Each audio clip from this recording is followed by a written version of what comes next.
Hi, welcome to my YouTube channel. This video is about my takeaways and action items from a recent consulting project I did with the United Nations. To provide some context, I'm part of this program called the Knowledge Society. First-year students were given the challenge of empowering women and girls for the digital economy. And I will just read the challenge statement. How can we enable more women and girls to access, create, influence technology by increasing digital skills and access to digital devices and the internet by 2026? It was a matter of accessibility, skill development, and education. And I've been working on this for the past 5 weeks. So first meeting I had with my team was on February 19th. And as it is now March 28th, a couple weeks have gone by. The purpose of this video is to record my action items and takeaways.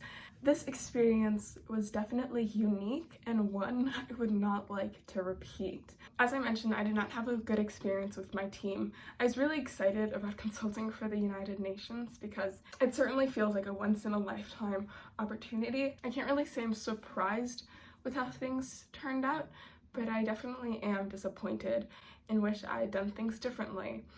To avoid repeating the same mistakes, here are my takeaways, action items for future challenges. To me, it felt like we fell apart on that last week from Friday 19th to March 26th. But according to my teammates, things had been happening before that just led to a loss of trust, which I can understand, to the point that some people were making the decisions by themselves, were designing the deck by themselves, and I just wasn't a part of it anymore. That's also why I decided not to link my deck or try and associate myself with it, because I don't feel like it is mine, which is ultimately the most disappointing part, because my only goal behind this challenge was to produce something I could be proud of, and I can't say that is the case anymore. I'll get started with what I think we did a good job at. The team did a lot of cold outreach, and we sought a lot of different perspectives. I also think we communicated really well in those first 2 weeks. Actually set up a team culture, which sadly wasn't respected, but I think the intention behind setting it was there. We also spent a lot of time on a MECE chart, which I will insert, but it was really helpful in breaking down the problem, performing a root cause analysis. In the end, our problem statement wasn't at all related to the MECE chart, but I'm glad we did it because it helped us get a better understanding of the status quo. Another thing I thought I did really well was review the research that other people did and leave comments. Since we had a team hub on Notion, I would just go through the notes and then leave comments there, asking for clarifications and giving feedback on the research done. I think now onto the longer part, what we didn't do well and what I'm going to do next time to improve. As I said, in the last week, there was a huge disconnect in which decisions were made and conclusions were reached without consulting the entire team.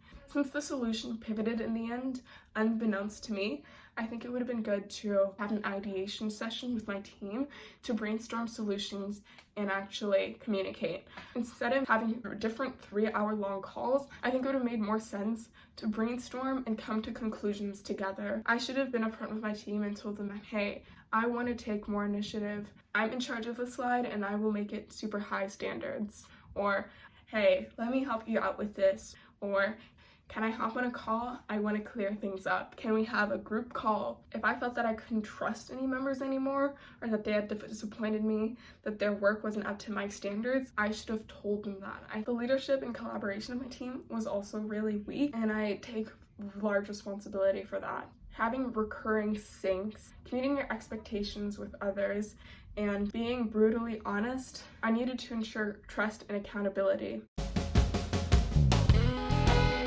From the start, our research could have been better. The location we picked was based on intuition, and it was too late when we realized that there wasn't a need there. Second, our ideation and brainstorming process should have been a lot more collaborative. Everyone should have had a say. We shouldn't have scrapped entire solutions. Just because they had gaps and holes, it should have been our job to fill those gaps and to elaborate our solution. I guess people say pivoting and shifting your entire solution a couple of days before the deadline is normal.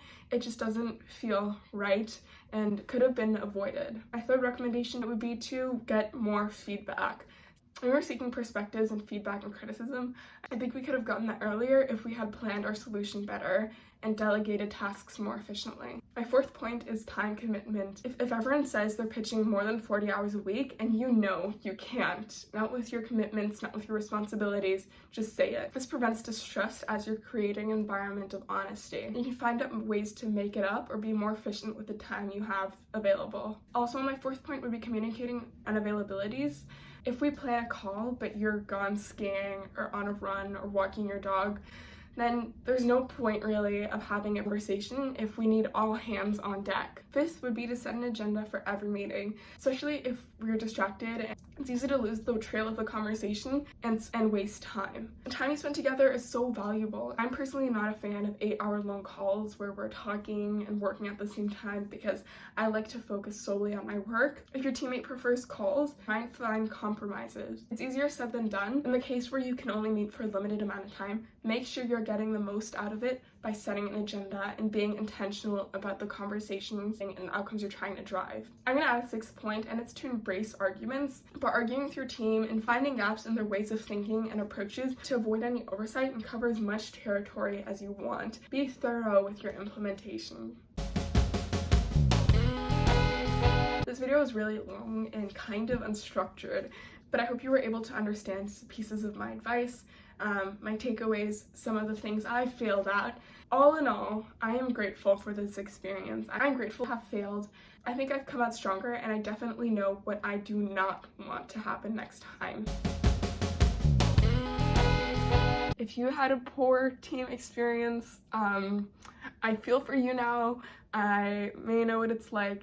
I'd love to hear your thoughts and comments down below. If you want any clarifications, please let me know. Thank you so much for watching, and we'll see each other soon for my recap of the last few weeks, which I kind of already gave through this video, but it's gonna be for my newsletter. Bye!